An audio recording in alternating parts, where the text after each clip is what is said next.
லால் சலாம்ன்ற படம் வந்து Rajini sir super star அப்படின்னு ஒரு ஆள் உள்ளே வராத வரைக்கும் அது படமே கிடையாது. கண்டிப்பாக படம் பார்த்தா புரிஞ்சுப்பாங்க, அவரை பொண்ணுக்காக மட்டும் பண்ணல, அந்த படம் சொல்ல வர விஷயத்துக்காக அவர் பண்ணியிருக்காரு அப்படின்றது. Any one's life, any film makers life, அவருக்கு ஆக்ஷன் கட் சொல்கிறது வந்து ஒரு லைஃப் டைம் மெமரி. அது படம் வந்து ஒரு ட்ரூ இன்சிடென்ட்ஸ் சுற்றி நடந்த அந்த இன்சிடென்ட்ஸ் எல்லாம் சேர்த்து கோர்வையாக ஒரு ஒரு கதை பண்ணி அந்த அந்த கதையை தான் வந்து லால் சலாமா நாங்கள் வந்து எடுத்திருக்கோம். அந்த ட்ரெய்லரில் ஒரு முக்கியமான ஒரு ஒரு டைலாக் ஒன்று பார்த்தேன். பாயை வந்து நீ இங்கே இருக்க மாதிரி நினைக்காத, பாம்பே போனால் ஒரு வேற மாதிரி அப்படின்னு ஒரு டைலாக் வரும். பசங்க படம் பார்த்துட்டாங்களா? இன்னும் இல்லை, ஏன்னா 2 பேருமே கிரிட்டிக்ஸ், அதனால கொஞ்சம் பயமாக இருக்கு. பெரியவர் கொஞ்சம் டிப்ளமேட்டிக்காக கொஞ்சம் மனசு கஷ்டப்படாத மாதிரி சொல்லுவார், சின்னவர் வந்து உங்களை மாதிரிலாம் சொல்லுவார். Kolaveri was it just happened in our lives. படமா நான் சொல்லிட்டு இருந்தது வேற, அந்த பாட்டு வந்ததும் அந்த படத்தையே அது வந்து ஸ்வாலோ பண்ணிடுச்சு, அந்த படத்தையே ஓவர் ஷேடோ பண்ணிடுச்சுன்றது வந்து எனக்கு ரொம்ப கஷ்டமான ஒரு விஷயமா இருந்தது. ஸோ அந்த பாட்டு வந்து படத்துக்கு ஹெல்ப் பண்ணுச்சுன்னா கிடையவே கிடையாது. 3க்கும் வந்து இப்போ ரீரிலீஸில் பெரிய வரவேற்பு இருந்தது. பட் ஆனால் அந்த படம் ரிலீஸ் ஆனப்போ இப்போ கொடுத்த வரவேற்பு அப்போ கொடுத்துருந்துருக்கலாமே அப்படிங்கிற ஒரே மனசு கஷ்டம் எனக்கு என்னவா இருக்கலாம்னா, அந்த டைமில் பண்ணியிருந்தா அது ப்ரொடியூசருக்கும் ஹெல்ப் பண்ணியிருக்கோம். ஷூ ஸ்டார்டட் வித் நீங்கள் வந்து டைரக்ஷன் ஆரம்பிக்கும் போது செல்வராகவன் சாரோட ட்ராவல் பண்ணி நீங்கள் பண்ணீங்க. He is obviously my mentor. எவ்வளோக்கு எவ்வளோ முடியுமோ ஒரு படத்தை வந்து எவ்வளோ ரியலாக எடுக்க முடியுமோ அவ்வளோ ரியலாக எடு அப்படின்றது வந்து 2 விஷயங்கள், ரொம்ப முக்கியமான விஷயங்கள் நான் கற்றுக்கிட்டது. Red Dot presents Lal Salam special title sponsor GT Holidays, South India's #1 travel brand, powered by Ananya's Nana Nani Homes, a paradise for senior citizen Coimbatore.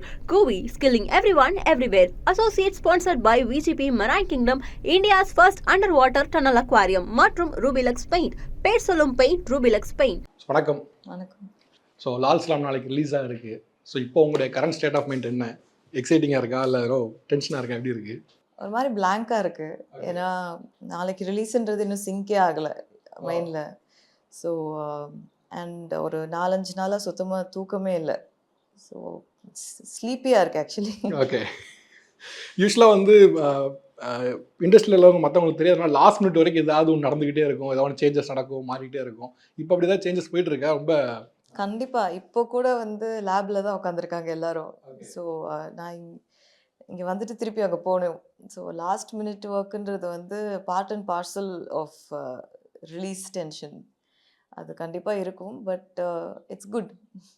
யூஸ்வலாக உங்களோட ஃபிலிம் கெரியரில் வந்து இன்னும் வேறு டைப் ஆஃப் ஃபிலிம்ஸ் பண்ணியிருந்தாலும் கூட லால் சலாமில் வந்து நீங்கள் ஸ்டேஜில் பேசினா இருக்கட்டும், இல்லை வந்து ரஜினி சார் பேசினா இருக்கட்டும், எல்லோரும் பேசணுன்னா ஒரு சின்ன எக்ஸ்பெக்டேஷன் வந்து இருக்குது.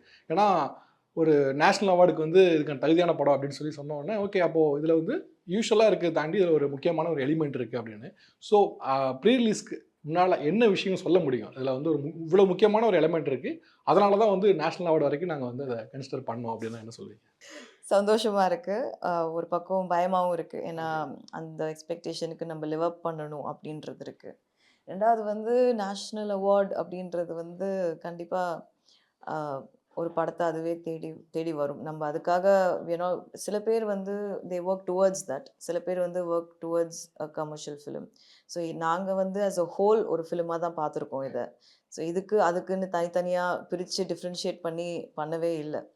அண்ட் நான் நிறைய ஐ திங்க் எங்களோட ப்ரெஸ் மீட்டில் பேசிட்டேன் படத்தை பற்றி, படம் என்ன அப்படின்றது. ஸோ படம் வந்து ஒரு ஒரு ட்ரூ இன்சிடென்ட்ஸ் சுற்றி நடந்த அந்த இன்சிடென்ட்ஸ் எல்லாம் சேர்த்து கோர்வையாக ஒரு கதை பண்ணி அந்த கதையை தான் வந்து லால் சலாமா நாங்கள் வந்து எடுத்திருக்கோம். அண்ட் கதையை பற்றி நிறைய சொல்லணுன்னா அது ஆக்சுவலி எங்கள் ரைட்டரை தான் கேட்கணும். ஏன்னா வந்து நான் டைரக்ட் பண்ணியிருக்கேன்.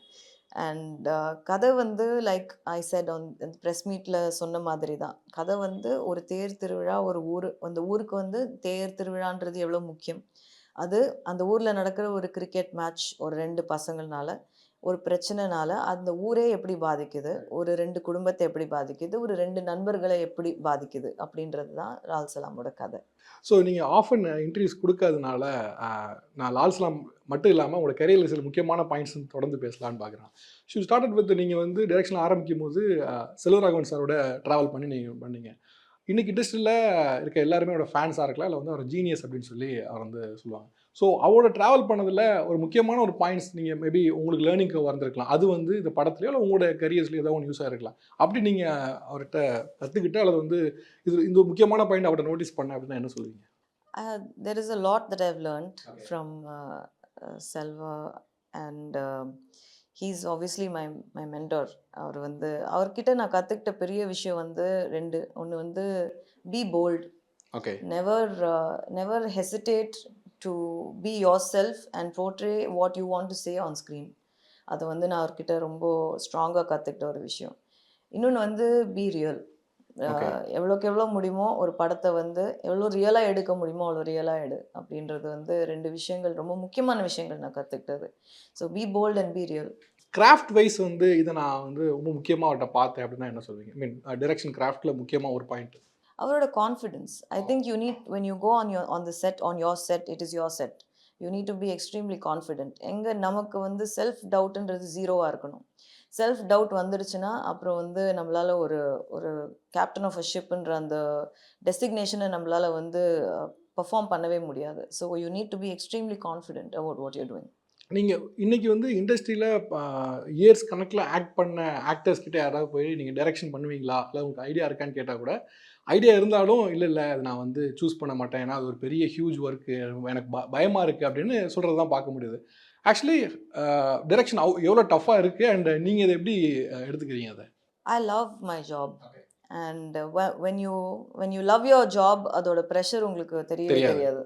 அதை நம்ம எப்போ வந்து ஐயோ கடமைக்காகவோ இல்லை பணத்துக்காகவோ மட்டும் செய்ய ஆரம்பித்தோன்னா அப்போ தான் அது வந்து ப்ரெஷராக மாறும் வேலை.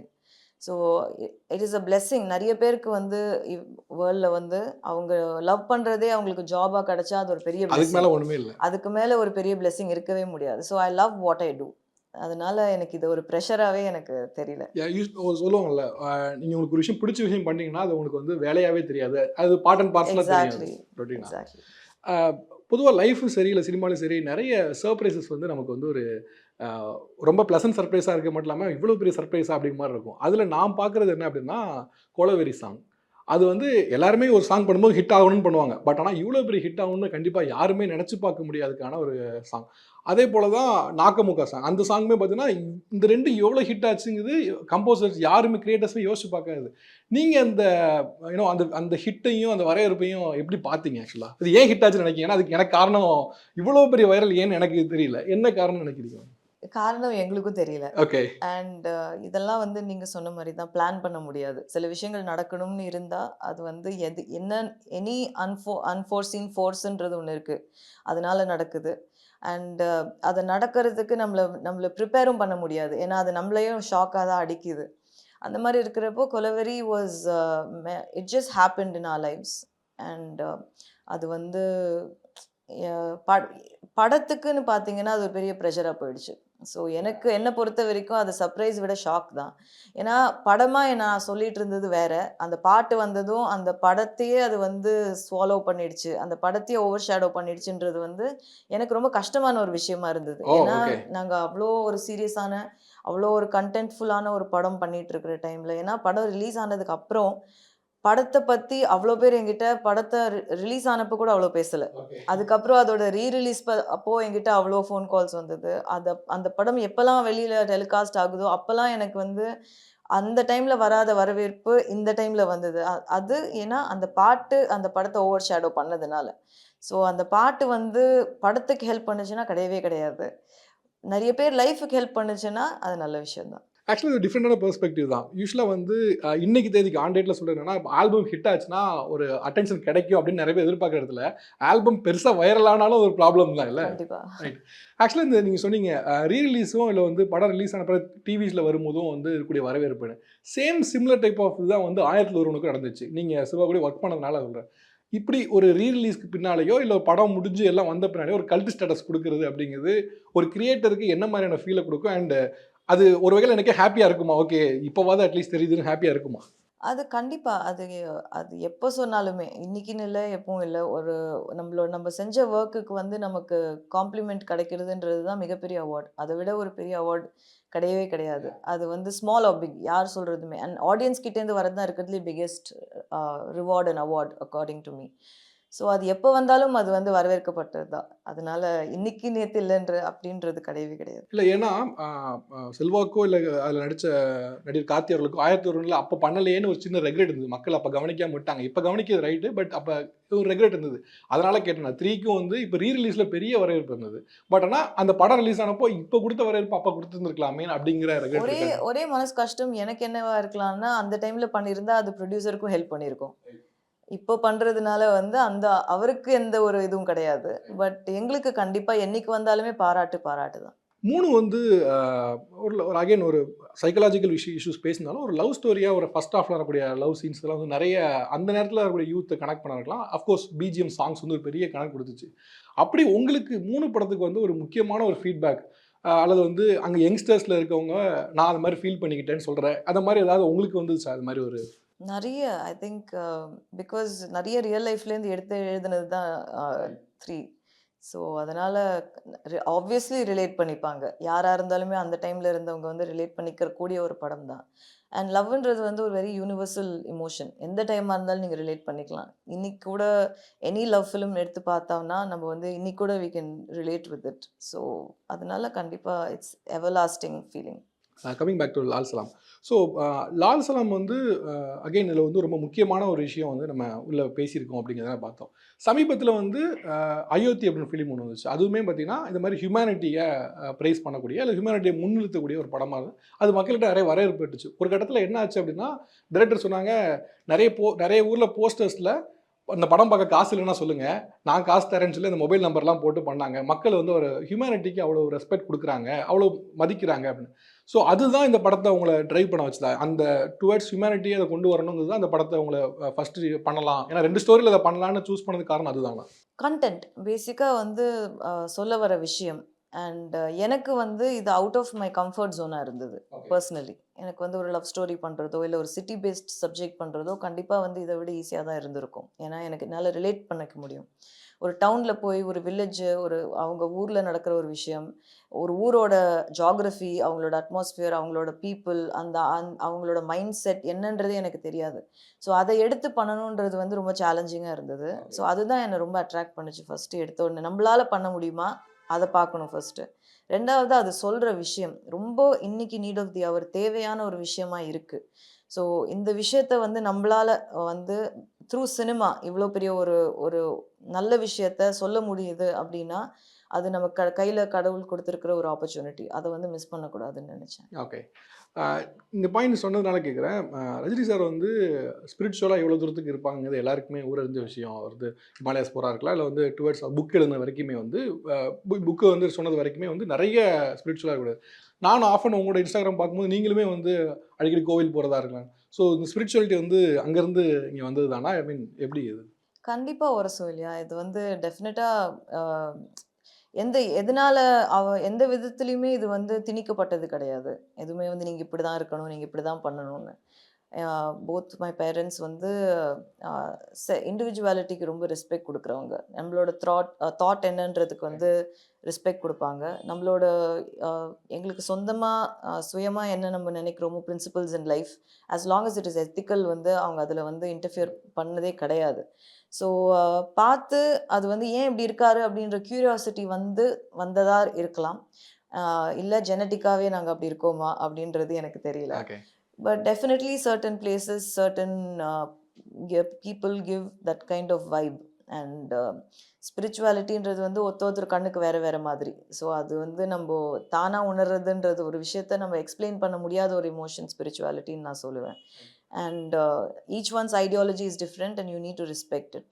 மெயின் இங்க வந்து ஐ திங்க் இந்த world needs humanity more than anything else. The world needs kindness இன்னைக்கு இருக்கிற சிச்சுவேஷன்ல.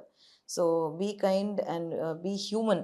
அதுதான் வந்து இருக்கிறதுலே most connectable thing to everybody. அதுதான் வந்து எனக்கு அப்பீல் ஆகுற ஒரு விஷயம். ஸோ ஸ்பிரிச்சுவாலிட்டின்னு பார்த்தா கண்டிப்பா எங்களுக்கு எங்களோட ஓன் ஐடியாலஜிஸ் இருக்கு. அண்ட் ஸ்பிரிச்சுவாலிட்டி இஸ் என்ன பொறுத்த வரைக்கும் peaceful within, being in peace to yourself. Mind, body, soul everything should be in peace. Rajini சாரை பொறுத்த வரைக்கும் ஸ்பிரிச்சுவாலிட்டியில் ரொம்ப டீப் டைவ் போனவர். இன்கேஸ் ஏதாவது ஒரு லைஃப் பற்றி கேட்ட கூட ஃபிலாசபியாக வந்து ஏன் இதை பண்ணேன் இல்லை இந்த பாயிண்ட் ஏன் பண்ண வரைக்கும் சொல்ல முடியாது. உங்களுக்கு அப்படி வந்து சில பாயிண்ட்ல வந்து இது இந்த பாயிண்ட்ல எனக்கு ஸ்பிரிச்சுவாலிட்டி தான் என்னை வந்து லீட் பண்ணுச்சு, அல்லது வந்து நான் ஸ்பிரிச்சுவலாக இருக்கிறது என்னைய வந்து இந்த லைஃப்பில் முக்கியமான டெசிஷன்ஸோ இல்லை முக்கியமான இதையோ வந்து கவர் பண்ண முடிஞ்சுச்சு அப்படின்னு ஏதாவது ஒரு பாயிண்ட் இருக்கா அப்படி லைஃப் ஃபிலாசபியா? அதான் சொன்னேன், லைஃப் ஃபிலாசபி அப்படின்றது வந்து த்ரூ த இயர்ஸ் ஒரு இப்போது ரீசெண்டாக இந்த பாஸ்ட் 2 இயர்ஸ் நான் கற்றுக்கிட்டது என்னென்னா, my solitude, I enjoy my solitude. தனிமை வந்து எனக்கு ரொம்ப பிடிச்ச ஒரு விஷயம். அண்ட் நான் ரியலைஸ் பண்ண ஒரு விஷயம் என்ன அப்படின்னா, தனியாக இருக்கிற ஒருத்தர் வந்து தான் இருக்கிறதுலே most secure person, most comfortable. தனியாக நம்மளால இருக்க முடியுது. நிறைய பேர் என்ன கேட்பாங்க, நீங்கள் போர் அடிச்சா என்ன பண்ணுவீங்க? ஃபர்ஸ்ட் எனக்கு போர்னா என்னன்னே புரியாது. எனக்கு போர்னா என்னன்னே எனக்கு தெரியாது. இப்போ வரைக்கும் எனக்கு போரே அடிச்சது கிடையாது. ஸோ எனக்கு அந்த ஃபீலிங் என்னன்னே எனக்கு தெரியல. ஏன்னா when I'm தனியாக இருக்கணும், எனக்கு தனியாக இருக்கிறது வந்து ரொம்ப கம்ஃபர்டபுளான ஒரு விஷயம். ஸோ என்னை பொறுத்த வரைக்கும் I think the biggest form of spirituality is when you're comfortable when you're alone. So உங்களோட ஃபிலாசபி அதுதான். ஓகே. ஸோ இந்த வைராஜாவை அண்ட் இந்த படத்துக்கு பிரேக் வந்து நீங்கள் குழந்தையோட ஸ்பெண்ட் பண்ணுறதுக்கான time? Yes, definitely. I think in this very fast moving world, children are growing up so fast. And கையில் மொபைல்லேருந்து எல்லாமே வந்து அவங்க இண்டிவிஜுவல்ஸ் ஆகிறது வந்து ரொம்ப சீக்கிரம் ஆகிடுது. நாங்கள்லாம் வந்து டீனேஜ் தாண்டி அதுக்கு மேலேயும் தான் வந்து அப்போ கூட வந்து இவ்வளோ தூரம் வந்து எக்ஸ்போஜர் அண்ட் திங்ஸ் இல்லாததுனால ஐ think the world is evolving very fast. அவங்கவுங்க ஃப்ரெண்ட்ஸு, அவங்களோட படிப்பு, அவங்களோட கிளாஸஸ், அவங்களோட லைஃப்ன்றது வந்து ரொம்ப சீக்கிரமே வந்துடுது லைஃப்பில். ஸோ எனக்கு போக போக த்ரூ த இயர்ஸ் வந்து எப்படி ஆயிடுச்சுன்னா, என் கையில் எனக்கு கொஞ்சம் டைமே இல்லாமல் இருந்தது. அப்புறம் வந்து அவங்க எப்போ 13 ஆனாங்களோ அப்போ கொஞ்சம் டைம் இருந்தது. எப்போ 16 ஆனாங்களோ இப்போ எனக்கு ரொம்ப டைம் இருக்குது என் கையில். ஏன்னா அவங்க அவ்வளோ பிஸி ஆகிட்டாங்க. ஸோ அந்த கட்டத்தை வந்து நான் என்ஜாய் பண்ணணும், மிஸ் பண்ணிடக்கூடாது அப்படின்னு நினச்சதுனால தான் நான் ஒர்க் பண்ணலை. பசங்க படம் பார்த்துட்டாங்களா? இன்னும் இல்லை. இல்லையா? என்ன சர்ப்ரைஸாக வச்சுருக்கீங்களா அது? ஆமாம், ஏன்னா 2 பேருமே கிரிட்டிக்ஸ், அதனால கொஞ்சம் பயம் இருக்கு. யார் ரொம்ப தீவிரமான கிரிட்டிக் இதில்? 2 பேருமே.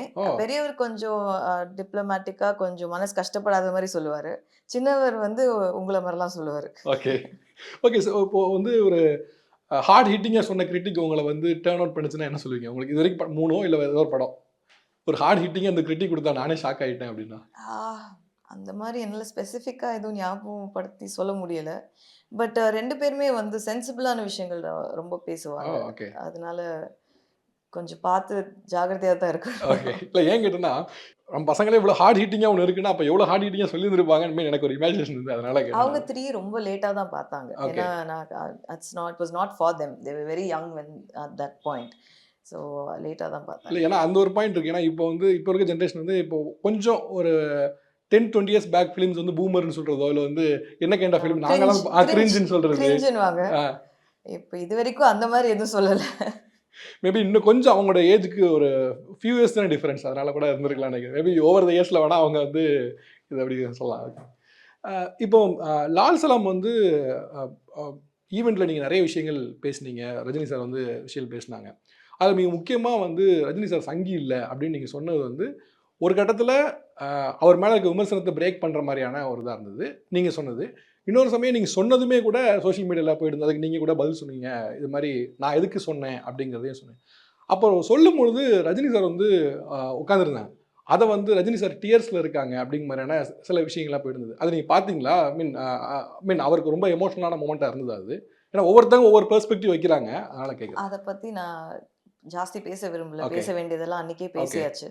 அண்ட் நான் இன்னும் அந்த ஃபுட்டேஜை நான் இன்னும் பார்க்கல. எனக்கு ஆக்சுவலி டைமே கிடைக்கல. ஸோ அது டிவியில் வந்தப்போ இல்லை இப்போ ஸோ யூடியூப்லேயோ இதுலேயுமே நான் இன்னும் பார்க்கல. ஓகே. பட் தெரியல. ஓகே.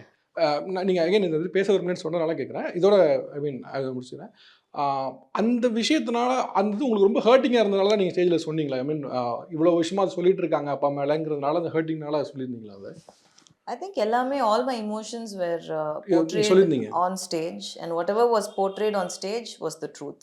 Okay. So ரஜினி அவர்களை பொறுத்த வரைக்கும் முக்கியமான ஒரு பாயிண்ட் என்ன அப்படின்னா, எல்லா ஃபேன்ஸுமே ரொம்ப பெருசாக வந்து இன்னை வரைக்குமே கொண்டாடுற ஒரு மொமெண்ட் என்னென்னா சூப்பர் ஸ்டார்னு வரக்கூடிய அந்த டைட்டில், அந்த SUPER அப்படின்னு சொல்லி.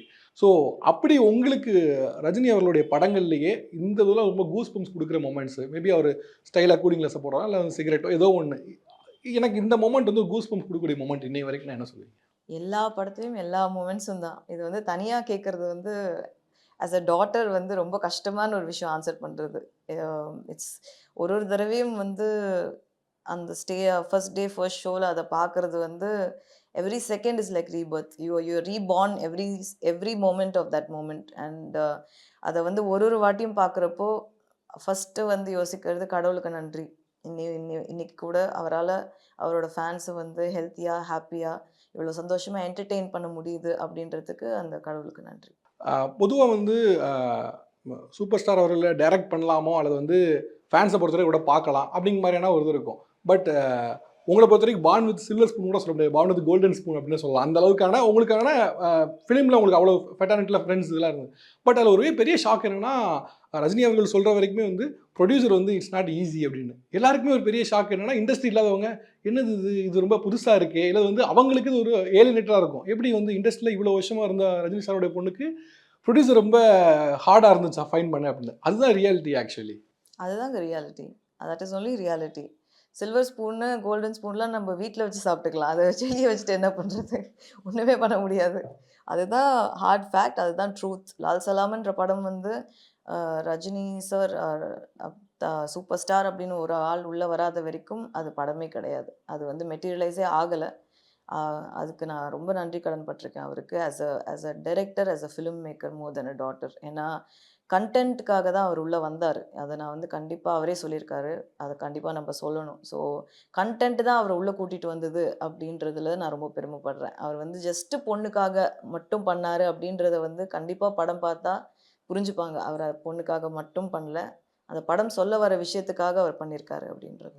ஆக்சுவலாக நிறைய கேள்விகளுக்கு அவரே வந்து யூஸ்வலாக கொஸ்டின் அண்ட் ஆன்சர் சொல்கிற மாதிரி ரஜினி அவர்களே வந்து ஸ்டேஜில் பேசும்போது சொல்லிட்டாங்க. இப்போ ப்ரொடியூசர் இல்லைன்னா நானே ப்ரொடியூஸ் பண்ணலாமே அப்படின்னு சில பேர் கேட்பாங்க அப்படின்னு. ஆக்சுவலாக பாபாவுக்கு அப்புறம் ப்ரொடியூஸே பண்ண வேணாம்னு ஒரு முடிவுக்கு வந்துட்டாங்களா? ஏன்னா யூஸ்வலாக வந்து ப்ரொடியூசர் கிடைக்கலன்னு ஆப்வியஸாக அந்த கேள்வி வரும் தான் ரஜினி சாரே சொன்னாங்க. ஆமாம், அப்படின்னா அடுத்து இவங்களை கேட்பாங்க, நான் பாபாவுக்கு அப்புறம் பண்ணலன்னு நினச்சேன். அது வந்து ரொம்ப தீர்க்கமான முடிவாக இருந்தாங்களா, ப்ரொடியூஸே வேண்டாம்? எஸ், ஐ திங்க் அவரோட ஸ்பிரிச்சுவல் குரு சச்சிதானந்த சுவாமிஜி வந்து அவர்கிட்ட சொன்ன ஒரு விஷயம் அது. ஸோ அது அவராக எடுத்த முடிவை விட அவரோட குரு அவருக்கு சொன்ன ஒரு பாடம் விட ஒரு அவரோட விஷாக சொன்னார். இந்த மாதிரி வந்து நீ படத்திலேயே பண்ணுற பணத்தை படத்திலேயே போடக்கூடாது, வேற எதுக்கு வேணா நீ யூஸ் பண்ணு, அது பண்ணக்கூடாது அப்படின்றது சொன்னதுலேருந்து அவர் நிறுத்தினார். ஆனால் ஆக்சுவலாக அது வந்து கொஸ்டின் ஆன்சராகவே அவர் சொல்லிட்டாங்க. கண்டிப்பாக ஆப்வியஸாக அப்படி ஒரு கேள்வி வரும். கண்டிப்பாக வரும் இல்லையா? இப்போ ஏன்னா நம்ம சோஷியல் மீடியாலாம் பார்க்கறதுனால வந்து முதல்ல கேள்வி ரெடி பண்ணிட்டு தான் பதிலே ரெடி பண்ண வேண்டியதாக இருக்குது. அந்த ட்ரெய்லரில் ஒரு முக்கியமான ஒரு டயலாக் ஒன்று பார்த்தேன். பாயை வந்து நீ இங்கே இருக்க மாதிரி நினைக்காத, பாம்பே போனால் ஒரு வேற மாதிரி அப்படின்னு ஒரு டயலாக் வரும். ஆக்சுவலாக எனக்கு கனெக்ட் பண்ணும்போது எனக்கு பாஷா மாதிரியான ஒரு பாஷாவில் அவர் சொல்கிற மாதிரி இருக்கும். எனக்கு வேற ஒரு பேர் இருக்குது, இல்லை வேற ஒரு முகம் இருக்குது அப்படின்னு. அது வேணும்னே அந்த கனெக்ட் வேணும்க்காக வச்சதா, இல்லை வந்து இது வேறையா? படத்துக்கு தேவைப்பட்டது, அதனால வச்சு. மீன் அந்த கனெக்டோட தான் வச்சதாங்க கேட்குறேன். பாஷா கனெக்ட். பாஷாக்கும் இதுக்கும் சம்மந்தமே கிடையாது. Okay okay. ஏன்னா அது ரொம்ப முக்கியமாக அது சொல்கிற மாதிரி பாம்பேயில் நீங்கள் என்ன பண்ணிட்டு இருந்தீங்கன்னு ஒரு வரும். அதே மாதிரியான ஒரு இது இருந்தால் மேபி அந்த ஒரு கூஸ்பம்ஸ் மூமெண்ட்டை நீங்கள் கொடுக்கணுங்காக அதை ரீக்ரியேட் பண்ணிருக்கணுங்காக. அப்படி இல்லை, ட்ரெய்லருன்றது ஒன்று கட் பண்ணுறதே வந்து முதல்ல டு அட்ராக்ட் யுவர் ஆடியன்ஸ். அதுதான் வந்து ட்ரெய்லரோட ஒரு பர்பஸே. நம்ம ட்ரெய்லர் கட் பண்ணுறதே வந்து ஆடியன்ஸை தியேட்டருக்கு எப்படி இழுக்கிறது அப்படின்றதுக்கு. ஸோ ட்ரெய்லரில் வந்து படத்தோட பெரிய ஹைலைட் மூமெண்ட்ஸாக என்ன இருக்கோ அதுதான் சிலதெல்லாம் எடுத்து வைப்போம். அதுதான் வந்து காட்டணுன்றதுக்காக. அந்த மாதிரி ஒரு விஷயம் தான் அது. நீங்கள் முந்தின கொஸ்டின் சொன்னீங்க, இது மாதிரி இப்போ சோஷியல் மீடியா அட்வென்ட் வந்த பின்னால் ஒரு ஆன்சரை எழுதிட்டு தான் கொஸ்டினை கேட்குறாங்க, இந்த மாதிரியான இவ்வளோ விஷயங்கள் இருக்குது அப்படின்னு. ஸோ நீங்கள் சோஷியல் மீடியா கிரிட்டிக்ஸ் எப்படி பார்க்குறீங்க? ரைட் ஃப்ரம் இந்த படம் வந்து நீங்கள் அனௌன்ஸ் பண்ணலேருந்து, poster release, first look poster release பண்ணலேருந்து நிறைய விமர்சனங்கள், நிறைய கேலி கிண்டல்கள், இந்த மாதிரி நிறைய விஷயங்கள் பார்ப்பீங்க. ஸோ இதை நீங்கள் எப்படி பார்க்குறீங்க? சோஷியல் மீடியாவில் வரக்கூடிய விமர்சனங்கள் இதை வந்து எப்படி பார்க்குறீங்க? ஐ திங்க் இட்ஸ் நம்ம எடுத்துக்கிற விதத்தில் தான் இருக்குது. ரொம்ப அஃபெக்ட் பண்ண விட்டால் கண்டிப்பாக அது ப்ரெஷராக இருக்கும். பட் ரொம்ப அஃபெக்ட் பண்ணாமல் அவங்க சொல்கிறதுல என்ன நல்லது இருக்குது அப்படின்றத பார்த்து எடுத்துக்கிட்டோன்னா பர்பஸ்ஃபுல்லாக இருக்கும் நம்ம இதுக்கு. Social media, I think only sad part is there is a lot of hatred. I think hatredன்றது வந்து இவ்வளோ வந்து இருக்க தேவையில்லை, யாருக்காக இருந்தாலுமே இருக்க தேவையில்லை. ஸோ எல்லாருக்குமே இன்றைக்கி வந்து எப்படி ஆயிடுச்சுன்னா என்ன வேணால் சொல்லலாம், என்ன வேணால் பேசலாம் அப்படின்ற ஒரு காலகட்டத்தில் இருக்கும். அது நம்மளால தவிர்க்கவும் முடியாது. ஏன்னா வந்து அப்படிதான் the world is evolving like that. So social media பொறுத்தவரைக்கும் எனக்கு பெருசா நான் பெருசா சோஷியல் மீடியால ஆக்டிவ் கிடையாது. அது என்ன வந்து ஏன்னா I feel it the whole thing becomes a huge addiction. நம்ம காலையில எழுந்ததுலேருந்து ஃபர்ஸ்ட்டு பார்க்குறது சாமி பார்க்குறோமோ இல்லையோ ஃபர்ஸ்ட்டு ஃபோன் எடுத்து சோஷியல் மீடியா பார்க்குறது தான். ஸோ நான் எனக்கு எவ்வளோ முடியுதோ என்னை வந்து டிஜிட்டலி டீடாக்ஸ்டாக வச்சுருக்கேன். எனக்கு வந்து என் ஃபோனில் என்னோட மெயில் கிடையாது. என் ஃபோனில் என்னோட சோஷியல் மீடியா ஹேண்டில் வந்து என்னோட ஃபோனில் நான் வச்சுக்கிறது இல்லை. எல்லாமே வந்து லேப்டாப்பில் ஆஃபீஸில் தான் இருக்கும். ஸோ ஃபோனில் கனெக்ட் பண்ணி வச்சுக்கவே மாட்டேன். ஏன்னா எப்போ டைம் கிடைச்சாலும் முதல்ல அதுக்கு தான் போகணும்னு தோணும். அதனால எவ்வளோக்கு எவ்வளோ முடியுமோ அதுலேருந்து கொஞ்சம் தள்ளி இருக்கிறது. ஸோ இப்போ உங்களுக்கு ஃபோனோட பர்பஸ்ங்கிறது ஃபோன் பேசுறதுக்கோ டெக்ஸ்ட் பண்ணுறதுக்கோ தான். எஸ், ஃபோட்டோ எடுக்கிறது, ஃபோன் ஓகே. பேசுறது, டெக்ஸ்ட் பண்ணுறது. பட் தட் அதான் ஆப்வியஸ் பர்பஸ் இல்லை அது. அதுக்கப்புறம் நம்ம யூஸ் பண்ணிட்டோம். ஓகே, நல்ல ஐடியா தான் அது. ஓகே. ஸோ இப்போ நீங்கள் சோஷியல் மீடியா பார்க்குறது இல்லைன்னு சொன்னாலும் இது ஒரு கிரியேட்டிவ் ஸ்பேஸ். இந்த கிரியேட்டிவ் ஸ்பேஸில் நிறைய விமர்சனங்கள் வரும். இப்போ ரைட் ஃப்ரம் நம்ம ஒரு படம் பண்ணுறோம், படத்துக்கான ஒரு ஃபர்ஸ்ட் லுக்கு எதுவும் ரிலீஸ் பண்ணுறோம். அதுக்கு ஆப்வியஸாக எல்லாருமே ஹேண்ட் ஷேக் பண்ணி சூப்பராக இருக்குன்னு சொல்லணும் அவசியம் இல்லை. பட் ஆனால் இவ்வளோ பெரிய ஏதாவது விமர்சனங்கள் வருது அப்படின்னா அது அந்த கிரியேட்டிவ் ஸ்பேஸில் இருக்கும்போது தான் நமக்கு அது தெரிய வரும். ஸோ எப்படி தெரிஞ்சுப்பீங்க இப்படி வருது, இப்படி அவங்க பார்க்குறாங்க, இந்த மாதிரியான ஸ்பேஸில் இப்படிலாம் பேசுகிறாங்கிறது எப்படி தெரிஞ்சுப்பீங்க? நம்ம சுற்றி குரூப் இருக்குல்ல, நம்மளோட டீம் இருக்காங்க. ஸோ அவங்க சொல்கிறது தான். இப்போ ஒன்றுமே இல்லை, என்னோட படத்தெல்லாம் வந்து யாருமே ஒரு படமாக பொருட்டாக எடுத்துக்கவே இல்லை. நான் ஆடியோ லான்ச்சில் சொன்ன மாதிரி தான். நம்ம ஏதாவது ஒரு அப்டேட் போட்டால் அது நம்ம டீமுக்குள்ளே பயங்கரமாக எக்ஸைட்மெண்ட் இருக்கும். ஐயோ இன்னைக்கு நம்ம ஃபர்ஸ்ட் லுக் போடுறோம், இன்னைக்கு இது பண்ணுறோம் அப்படின்னு. பட் வெளியே கேட்கும்போது ஐயோ தலைவர் 171 போடுங்க, இது எதுக்கே போடுறீங்க, விடாமுயற்சியோட இது போடுங்க. விடாமுயற்சி அப்டேட் நான் எங்கே போட போகிறேன், அது வந்து அவங்கள கேட்கணும். ஆனால் இந்த மாதிரி ஒரு விஷயங்கள் நம்ம காதுக்கு வரும்போது அதை தவிர்க்கிறது பெட்டர்னு எனக்கு தோணுச்சு. ஏன்னா நம்மளோட கிரியேட்டிவ் ஸ்பேஸை அதை அஃபெக்ட் பண்ணக்கூடாது எந்த விதத்துலையுமே. நம்ம செய்கிற வேலையும் வந்து கெடுத்து விடக்கூடாது எதுவும். அதனால அந்த மாதிரி இருக்கிற ஒரு ஸ்டேஜில் வந்து என் படம் எப்போ வந்து உங்களோட லிஸ்ட்டில் வருதோ அப்போ உங்ககிட்ட பேசலாம் அப்படின்ற ஒரு மைண்ட் செட்டு தான். ஓகே. பட் எப்படி இந்த ஸ்பேஸ்க்கு வந்து இவ்வளோ சொல்கிறீங்க? ஏன்னா யூஸ்வலாக கிரியேட்டராக இருக்கவங்க வந்து என் படத்துக்கு இப்படி இருக்குது அப்படின்னா அவங்க வந்து இந்த மாதிரி ஓப்பன் ஸ்பேஸில் சொல்ல மாட்டாங்க. எப்படி இந்த இதோட நீங்கள் சொல்கிறீங்க? அதெல்லாம் ஒன்றும் இல்லை, எனக்கு இப்படி தான் இருக்காங்க, இந்த அப்டேட் தான் கேட்குறாங்க அப்படின்னு எப்படி நீங்கள் அந்த நடக்கிறது தானே சொல்கிறோம். இங்கே வந்து ஏதாவது ஏதாவது காயின் பண்ணியோ இல்லை மேக்கப் பண்ணி சொல்கிறதுக்கு தான் வந்து தயக்கம் இருக்கணும். உண்மையை சொல்கிறதுக்கு நம்ம தயங்க தேவையே கிடையாது. இதுதான் நடக்குது, இப்படி தான் இருக்குது. ரஜினி சார் அவர்களுக்கு நீங்கள் ஆக்ஷன் கட் சொன்ன ஃபர்ஸ்ட் மூமெண்ட் எப்படி இருந்தது? அது அவரை தான் கேட்கணும். உங்களுக்கு ஒரு சரியல் மூமெண்ட்டாக இருந்திருக்கலாம், ஏதாவது ஒன்று இருக்கும்ல? எனக்கு வந்து சரியல் விட வந்து எல்லாமே லைவ் லொகேஷன்ஸ். ஸோ அவரை கூட்டிகிட்டு போய் பத்திரமா Safe-ஆ திருப்பி போயிட்டு. கூட்டிகிட்டு வரணும் அப்படின்றது தான் இன்னும் இதாக இருந்தது. More than that I think obviously any one's life, any film makers life, அவருக்கு ஆக்ஷன் கட் சொல்கிறது வந்து ஒரு லைஃப் டைம் மெமரி. அது அது அது அது வந்து நம்ம எச் பண்ணி வச்சு ஸ்டாம்ப் பண்ணி வச்ச ஒரு ஒரு மெமரி. ஸோ எந்த ஃபிலிம் மேக்கருக்குமே அது ஒரு பெரிய பிளெஸ்ஸிங். அது அதை வந்து நம்ம எக்ஸ்பிளைனே பண்ண முடியாது அந்த அந்த மூமெண்ட்டு. நீங்கள் ஃபியூ இயர்ஸ் பேக் கொடுத்த இன்டர்வியூஸில் வந்து ரஜினி அவர்களை டைரக்ட் பண்ணிங்களா அப்படின்னு கேட்டப்போ இல்லை அப்படின்னு சொல்லுவீங்க. நான் சொல்ல ரொம்ப இயர்லி டைம்ஸில் சொன்னது. இப்போ அந்த கான்ஃபிடென்ட் எப்படி கெயின் பண்ணீங்க? அண்ட் அகைன் இந்த மொமெண்ட் எப்படி இருக்குது உங்களுக்கு? அதான் அவர் வந்து இந்த படத்துக்கு வருவாருன்றத எனக்கு நான் ட்ரீம்ஸில் கூட எக்ஸ்பெக்டே பண்ணல. ஏன்னா கண்டிப்பாக நான் அன்றைக்கி சொன்னது தான் இன்றைக்கும் சொல்கிறேன். அவரை டைரக்ட் பண்ணணுன்ற ஆசை எனக்கு இருந்தது கிடையாது. ஆனால் இந்த படத்துக்கு அவர் தேவைப்பட்டார். இந்த படமாக அவரை தேடிக்கிச்சு. இந்த இந்த இந்த படத்தில் அவர் வந்து உட்காரணும் அப்படின்றது வந்து இந்த இந்த படமே முடிவு பண்ண ஒரு விஷயம். இது வந்து நான் முடிவு பண்ண விஷயம் கிடையாது, இல்லை அவர் முடிவு பண்ண விஷயம் கிடையாது. ஸோ நான் இந்த மாதிரி வந்து ப்ரொடியூசர்ஸ் தேடிக்கிட்டு இருக்கேன். எனக்கு ஆர்டிஸ்ட் கிடைக்கல. யாரும் வந்து எல்லாருமே டிப்ளமேட்டிக்காக இதை வந்து அவாய்ட் பண்ணுறாங்க அப்படின்ற நிலைமையில கூட அவரை போய் கேட்கணும் அப்படின்னு எனக்கும் தோணலை. அண்ட் அந்த ஷோ ரீல் பண்ணி அந்த ப்ரொடியூசர்கிட்ட காட்டிட்டு நான் என்ன பண்ணேன்றத ஒரு க்யூரியாசிட்டியில் அவர் பார்த்ததுக்கு அப்புறம் தான் அவருக்கு இந்த கதை என்னன்றதே வந்து அவருக்கு தெரியும். ஏன்னா அவரை நான் எந்த விதத்துலையுமே டிஸ்டர்ப் பண்ணக்கூடாது, நம்மள இந்த விஷயம் வந்து அவர்கிட்ட எடுத்துகிட்டு போகக்கூடாதுன்றதுல நான் ரொம்ப கிளியராக இருந்தேன். ஸோ அந்த படம் அவரை தேடிச்சு, அவர்கிட்ட போச்சு, அவர் வந்தார் படத்துக்குள்ளே. ஸோ அப்படி தான் இது நடந்தது. ஸோ அவரை டைரக்ட் பண்ணுறது ஆப்வியஸ்லி நம்மளோட ஒரு பர்சனல் டிசிஷனாக இல்லைனாலும் அது நம்மக்கிட்ட வரும்போது அதை யாருமே வராதீங்கன்னு சொல்லவே மாட்டாங்க. So it's a huge blessing. ஆக்சுவலாக வந்து நீங்கள் சொன்ன மாதிரி இது யாருமே மீன் பலருக்கு வந்து எதிர்பார்ப்பு இருக்கக்கூடிய ஒரு இது ரஜினி அவர்களை டைரக்ட் பண்ணணும், ஆக்ஷன் கட் சொல்லணும்னு. நீங்கள் சொன்னது ஒரு முக்கியமான ஒரு பெர்ஸ்பெக்டிவ் இருக்குது. என்னென்னா ஒரு ஃபியூ மந்த்ஸ் இல்லை ஃபியூ இயர்ஸ் பேக் வந்து நெப்போட்டிசம் வந்து ஒரு பெரிய டாக்காக இருந்தது பாலிவுட்டில். அப்புறம் வந்து ஒரு பெரிய பட் இது வந்து ஒரு புது பெர்ஸ்பெக்டிவ். என்னென்னா நீங்கள் ஒரு பெரிய ஸ்டாரோடைய பொண்ணாவோ இல்லை ஒரு பையனாவோ இருந்தீங்கன்னா அது ஒரு பெரிய ப்ரெஷர் தான், நியூ இயரோடைய ப்ரெஷர் தான் அப்படிங்கிறது. இது உங்களை எவ்வளோ தூரம் இம்பாக்ட் பண்ணுச்சு? அந்த நேரத்தில் எப்படி இம்பாக்ட் பண்ணுச்சு? எப்படி அதுலேருந்து வெளியே வந்தீங்கன்னா ஒரு ஒரு ஒரு ஒரு பெரிய சர்ச்சுக்கு அப்புறம் தான் சுபாஷ்கரன் சார் கிடச்சாங்க அப்படின்னு சொல்லும்போது அந்த சர்ச் டைமில் அந்த ரிசல்டன்ஸ் எப்படி கிடச்சது? எப்படி இதை பண்ணீங்க?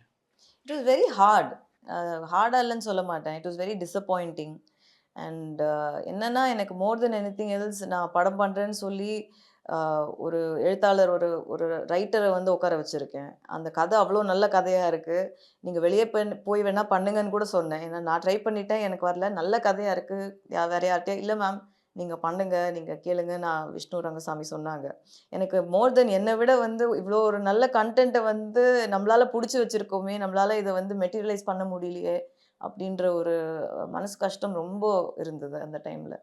And somewhere down the line ஒரு ஃபெய்த்துன்னு ஒன்று இருக்கும் நமக்கு வந்து, கண்டிப்பாக எங்கேயாவது ஒரு இடத்துல ஏதாவது ஒன்று நடக்கும். இல்லைனா வந்து எப்படியாவது ஒரு அட்லீஸ்ட் சின்னதாக ஒரு 5 crores 6 crores இந்த படத்தை நம்மளால் முடிஞ்ச இதில் வந்து புது ஆளுங்களை வச்சாவது எடுத்துடலாம் அப்படின்ற ஒரு பேக்கப் லாஸ்ட் பிளான் வச்சுருந்தேன் நான். ஸோ அதனால அந்த டைம் வந்து ஒரு ரொம்ப கஷ்டமான ஒரு time, emotionally and mentally very disturbing time. Nepotism ரொம்ப அதிகமாக இருக்குது அப்படின்னு ஒரு விமர்சனம் இருந்தபொழுது இப்போ நீங்கள் சொல்ல ஒரு புது பெர்ஸ்பெக்டிவ் அப்படிலாம் இல்லை, அது வந்து உங்களுக்கு பெரிய ப்ளஸ்லாம் கிடையாது அப்படின்னு. ஸோ அப்படிங்கப்போ இது வந்து அப்பர் ஹேண்ட்லாம் கிடையாது, இதனால் உங்களுக்கு வந்து டிஸ்அட்வான்டேஜ் தான் இந்த இந்த கிரியேட்டிவ் ஸ்பேஸை பொறுத்த வரைக்கும். கண்டிப்பாக I would say anybody whose ஏன்னா ஒரு விஷயம் என்னென்னா பெரிய அச்சீவர்ஸ்க்கு குழந்தைங்களா இருக்கும்போது அது வந்து அவ்வளோ பெரிய ஒரு ஷேடோ நம்ம பின்னாடி இருக்கும்போது அதை தாங்கி அதிலிருந்து வெளியே வர்றதுன்றது வந்து ரொம்ப கஷ்டமான ஒரு ரொம்ப ரொம்ப கஷ்டமான ஒரு விஷயம். ஏன்னா இம்மீடியட் கம்பேரிசன் வீட்லேயே ஒன்று, ரெண்டாவது வந்து எல்லாருக்குமே மைண்டில் வந்து ஈஸியாக வளர்ந்தவங்க, கஷ்டம் பார்க்காம வளர்ந்தவங்க, எதுவுமே இல்லாமல் எந்த மாதிரி ஒரு ஒரு கஷ்டமான சூழ்நிலையிலும் இல்லாமல் வளர்ந்த பசங்க இவங்கன்ற ஒரு விஷயம் வந்து யாருக்குமே வந்து நல்லா போய் அப்பீலாகவே மாட்டேங்குது. அது வந்து இங்கே நாங்கள் பிறந்துட்டோம் அப்படின்ற ஒரு விஷயம் வந்து it's not our fault or it's not in our hands அப்படின்றது வந்து இது. ஆனால் அதை மைண்டில் வச்சுட்டு அது வந்து ஒரு நம்ம ஆல்ரெடி நமக்கு ஒரு இமேஜை க்ரியேட் பண்ணி வச்சிருது, அதை வந்து உடைக்கிறது ரொம்ப கஷ்டம். உண்மை. அண்ட் அகைன் இந்த ப்ரெஷர், இந்த படம் போகணும் இல்லை இது வந்து டைரக்ட் பண்ணது எனிவே ஐஸ்வர்யா ரஜினிகாந்த் அப்படின்னு வரப்போகுது, டிரெக்டட் பை ரஜினிகாந்த் டாக்டர் அப்படின்னு. ஸோ அந்த ப்ரெஷர் தான் உங்களை வந்து இன்னும் அது கொஞ்சம் ப்ரெஷர் பண்ணுது இல்லை? ப்ரெஷர் ஆக்சுவலி படம் வெளியே வந்தால் படம் பேசும். ஸோ அப்போ வந்து நமக்கு ஒரு ஒரு நம்மளை பற்றி பேசுகிறதுக்கோ நமக்கு கிடைக்க வேண்டிய அந்த ஒரு கிரெடிட்டோ கண்டிப்பாக வந்து எவ்வளோ தூரம் பீப்புள் விமர்சனம் பண்ணுறாங்களோ அவ்வளோ தூரம் நல்லது பண்ணும்போது அதை எடுத்து தூக்கி வச்சு கொண்டாடுறதும் அவங்க தான். அந்த ஒரு நம்பிக்கை இருக்குது. இந்த மாதிரி எவ்வளோ தூரம் நம்மளை வந்து திட்டுறாங்களோ, ஒரு தப்பான ஒரு விஷயம் போனாலோ இல்லை நம்ம ஏதாவது ஒன்று பேசினாலோ திட்டுற அளவுக்கு கொண்டாடவும் செய்கிறாங்க ஒரு நல்ல விஷயம் பண்ணுறப்போ. ஸோ அந்த கொண்டாட்டமும் இருக்கும் அப்படின்ற ஒரு ஃபெய்த் இன் பீப்புள் தான். ரஜினி சாரையும் ஃபேன்ஸையும் கொஞ்சம் பிரித்து பார்க்க முடியாது. ஏன்னா இன்னைய தேதி வரைக்கும் ரொம்ப கனெக்டடாக ஒரு நல்ல நாள் பெரிய நாள்லாம் உங்கள் வீட்டு வாசலில் வந்து அவ்வளோ ஃபேன்ஸ் வந்து நிற்பாங்க. அவரோட விஷ் ஒன்றும் இல்லை, ஜஸ்ட் வந்து ஹேண்ட் ஷேக் பண்ணால் எனக்கு வந்து போதும் அப்படின்னு அது பார்த்தா போதும்னு சொல்கிறவங்க தான் இன்றைக்கி வந்து அவ்வளோ பேர். நீங்கள் படம் டைரக்ட் பண்ணும்போது இவ்வளோ ஓப்பன் ஸ்பேஸில் ரஜினி சாரை கூட்டு போய் பண்ணியிருக்கீங்க. அப்படி ஃபேன்ஸுக்கும் அவருக்கும் ஒரு நெகிழ்ச்சியான ஒரு மொமெண்ட்டை நான் பார்த்தேன். இவ்வளோ இயர்ஸ் நான் அவரோட ட்ராவல் பண்ணியிருந்தாலும் இந்த ஒரு மொமெண்ட் வந்து எப்படி இந்த பாண்டிங்னு எனக்கே ஒரு ஷாக்காக இருந்தது, அல்லது வந்து ரொம்ப நெகிழ்ச்சியாக இருந்ததுன்னா? இதில் ஷாக்கே கிடையாது. ஏன்னா அவருக்கும் அவர் ஃபேன்ஸுக்கு இருக்கிற பாண்டிங் வந்து நம்ம டெய்லி பார்க்குறோம், டெய்லி இருக்குது. இன்னைக்கு கூட டிவியில் ஒரு படம் வருதுன்னா அதோட டிஆர்பி அவ்வளோ பெருசாக இருக்குன்னு பேசுகிறாங்க. இன்னைக்கு கூட அவரோட ஒரு சின்ன ஒரு டயலாகோ இல்லை அவர் பேரை எடுத்தாலோ எவ்வளோ கிளாப் பண்ணுறாங்க. அந்த relationship is something beyond what humans can even understand. That love, unconditional love, nothing you expect back. இல்லை அது ஆக்சுவலாக அதை தெரிஞ்சுக்க தான் நான் கேட்டேன். ஏன்னா இது வந்து நிறைய பேர் புரியாத ஒரு விஷயமா இருக்குது. ஏன்னா ரஜினி அவர்களை பற்றி ஒரு நியூஸ் வருதுன்னா ஜப்பானில் யாரோ பார்க்குறாங்க, அவர் ஃபேன் ஜப்பானில் ஒருத்தர் இருக்காரு, அவர் இங்கே உள்ள பாஷாவில் ஆட்டோ மாதிரி அங்கே ஒரு கிரியேட் பண்ணி அவர் அங்கே தனியாக இதுக்காகவே பண்ணி அவர் பண்ணுறாரு. இது எப்படி ஒர்க் ஆகுது? It's God's grace and I think அந்த அன்கண்டிஷனல் லவ் நான் சொன்னது. இப்போ அந்த நீங்க பேசுற அந்த ஃபேன் வந்து அது போய் அவர் கண்ணுக்கு சேருமா சேராதா அப்படின்னு கூட கவலைப்படலை. அவருக்கு அவரை கொண்டாடணும் அப்படின்னு கொண்டாடி அதுலேருந்து ஒரு சந்தோஷம் தேடிக்கிறாங்க அப்படின்றது வந்து ரொம்ப ஒரு unconditional purest form of love. அதுக்கு வந்து அதுக்கு ஈடே கிடையாது. அதுக்கு நம்ம திருப்பி ஒன்றும் பெருசாக பண்ணவே முடியாது. அதர் தென் அவங்கள தியேட்டருக்கு வரும்போது அவங்கள சந்தோஷப்படுத்துறது அப்படின்றது தான் அவரோட மைண்டில் எப்பவுமே ஓடுற ஒரு விஷயம். என்னைக்கு இவ்வளோ லவ் கொடுக்குறவங்களுக்கு நான் திருப்பி கொடுக்கறது வந்து அவங்கள நான் வரும்போது சந்தோஷப்படுத்தி மகிழ்ப்படுத்தி நிறைவாக திருப்பி அனுப்பணும் அப்படின்றது மட்டும்தான் அவர் மைண்டில் கான்ஸ்டண்ட்டாக ஓடுற ஒரு தாட். ஸோ அந்த அன்கண்டிஷனல் லவ் அப்படின்றது வந்து பாண்டிச்சேரியில் வந்து நாங்கள் உள்ள ஒரு மில்குள்ளே ஷூட் பண்ணிக்கிட்டு இருக்கோம். மில் உள்ளே வந்து காலையில் 7:30க்கு வந்துட்டார். வெளியில் போலீஸ் எல்லாம் இருக்காங்க. மில்லுக்கு வெளியே வரும்போது ஒரு அபவுட் 1.5-2 lakhs பீப்புள் நிற்கிறாங்க. எப்போலேருந்துன்னா காலையிலேருந்து 7:30லேருந்து சாயந்தரம் நாங்கள் 7க்கு தான் முடிக்கிறோம். 12 hours நிற்கிறாங்க. ஸோ இதுக்கெல்லாம் நம்ம வந்து எப்படி என்ன சொல்கிறது என்ன திருப்பி கொடுக்கறதுன்றது தெரியாது. எனக்கே அது உங்களுக்கு வந்து இது கில்ட்டுன்னு சொன்னால் கரெக்டாக இருக்குமான்னு தெரியல. இவ்வளோ ஃபேன்ஸ் வந்து இவரை பார்க்கலாமா, இல்லை பார்க்கறதுக்கு ஒரு மொமெண்ட் கிடைக்காதா, ஹேண்ட் ஷேக் பண்ண மொமெண்ட் கிடைக்காதா, ஒரு ஃபோட்டோகிராஃப் கிடைக்காதான்னு இவ்வளோ பேர் இருக்காங்க. பட் நம்ம ஒரு நாள் ஃபுல்லாக அவங்களுக்குள்ள இருக்கோம். இவ்வளோ நாள் அவங்க டாக்டராக வந்து நம்ம ட்ராவல் பண்ணுறோம். இந்த மொமெண்ட் அவங்களுக்கு கிடைக்கல, பட் ஸ்டில் எனக்கு கிடச்சிருக்கேன்னு வச்சு அது ஒரு மொமெண்ட் ஒரு ஃபீல் ஒன்று வரும்ல. அது உங்களுக்கு என்ன மாதிரி நம்ம ஃபீல் உங்களுக்கு கிடச்சிருக்கு? அது என்னோட ஐ திங்க் பிராரப்தம், என்னோட பூர்வ ஜென்ம பேகேஜ் ஒரு பூர்வ ஜென்ம புண்ணியம் ஒரு அது மட்டும்தான் எக்ஸ்பிளனேஷனாக இருக்க முடியும். Before ending of the interview எனக்கு ஒரு 4 ஃபோட்டோஸ் மட்டும் இருக்குது. ஜஸ்ட் ஐ ஷோ நான் ஃபோட்டோஸ் காட்டுறேன். பட் இவங்க இந்த மொமெண்ட் மட்டும் ஷேர் பண்ண தி ஃபர்ஸ்ட் ஒன்.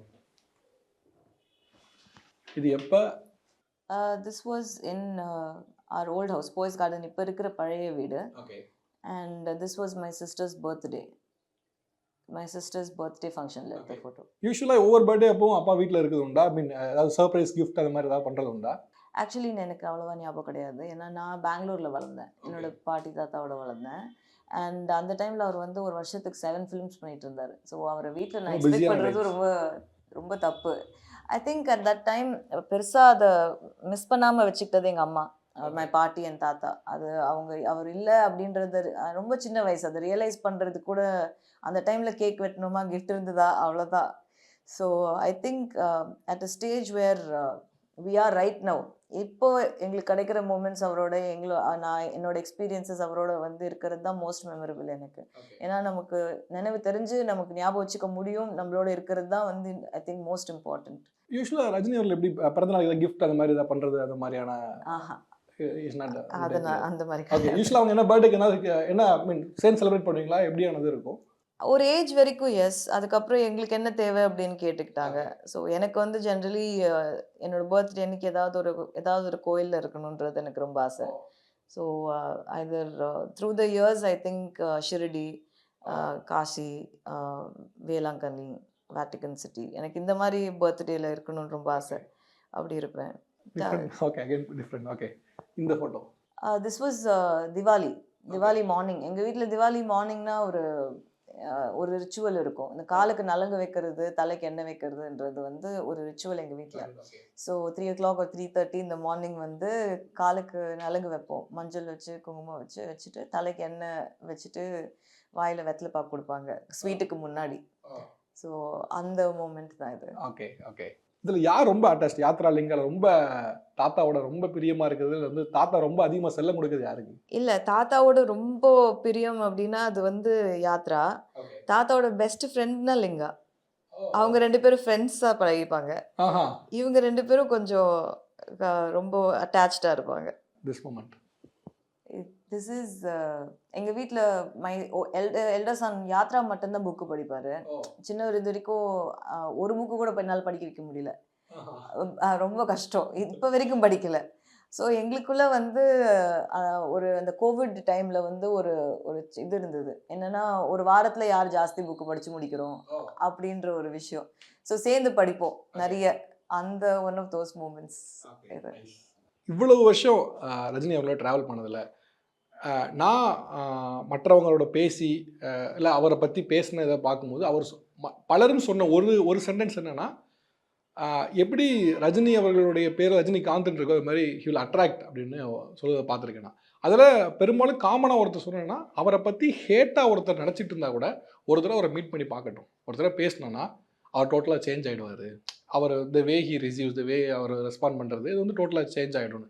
ஸோ இப்படி ஒரு கரிஸ்மெட்டிக் கேரக்டராக தான் இன்னை வரைக்கும் வந்து அவர் பார்க்கப்படுது.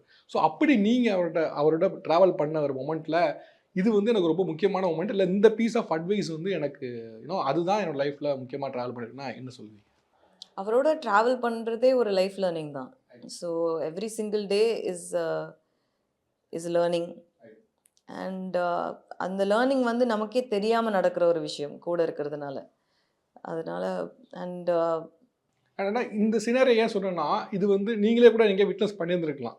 அவரை பற்றி தப்பாக பேசினவங்களை கூட அவரை ஒன்ஸ் மீட் பண்ணும்போது சேஞ்ச் ஆகிட்டு உங்ககிட்டே பேசினதோ, வந்து நான் அப்படி நினச்சிக்கிட்டு இருந்தேன் பட் இதில் சேஞ்ச் ஆகிடுச்சு அப்படி ஏதாவது moment? I think the more I talk about அப்பா இங்கே வந்து அது வந்து இங்கே பசங்க சொல்கிற மாதிரி அது கிரிஞ்ச் ஆயிரும். நம்மளே வந்து அதை பற்றி பேசக்கூடாது. ஓகே. ஸோ அது வந்து it's a very special bond, it's a very emotional bond. So அதோட விட்டுறலாம்னு நினைக்கிறேன். ஓகே. இந்த மொமெண்ட்டை கிரிஞ்ச் ஆகாமல் இருக்கிறது தான் பெஸ்ட் இல்லை? எஸ். இனிமே thank you ma'am, thank you so much for time. So much. Lal Salaam வெற்றி பெற என்னுடைய மனதார வாழ்த்துக்கள். Thank thank you so much. Thank you. Red Dot presents Lal Salam Special Title Sponsor GT Holidays, South India's #1 travel brand, powered by Ananya's Nana Nani Homes, a paradise for senior citizen, Coimbatore. Gooey, skilling everyone, everywhere. Associate sponsored by VGP Marine Kingdom, India's first underwater tunnel aquarium, மற்றும் Rubilux Paint. பேர் சொல்லும் paint Rubilux Paint.